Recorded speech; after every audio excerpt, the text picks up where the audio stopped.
ఈ పిండితో కూడా పకోడా బాగుందండి. శనగపిండి, రాగిపిండి, బియ్యపిండి. రాగిపిండితో చేయడం నాకు ఫస్ట్ టైం అండి. బాగుంటుంది అని తెలీదు, చాలా బాగుందండి. రాగుల్లో మనకి కాల్షియం, ఐరన్, మినరల్స్ ఉంటాయి కదండి. మనకి ఆరోగ్య సమస్యలు కూడా మెరుగయ్యేదానికి రాగులు బాగా పనిచేస్తాయి. షుగర్ లెవెల్స్ తగ్గించేదానికి రాగులు బాగుంటాయి.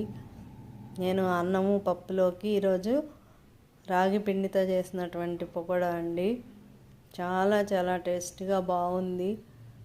గుండె సమస్య, కాలేయం సమస్య, షుగరు, ఇట్లా అనేక రకాలుగా రాగులు ఉపయోగపడతాయండి. అందుకే నేను ఈరోజు ఇది చేశాను. మీరు చూడండి ఫ్రెండ్స్.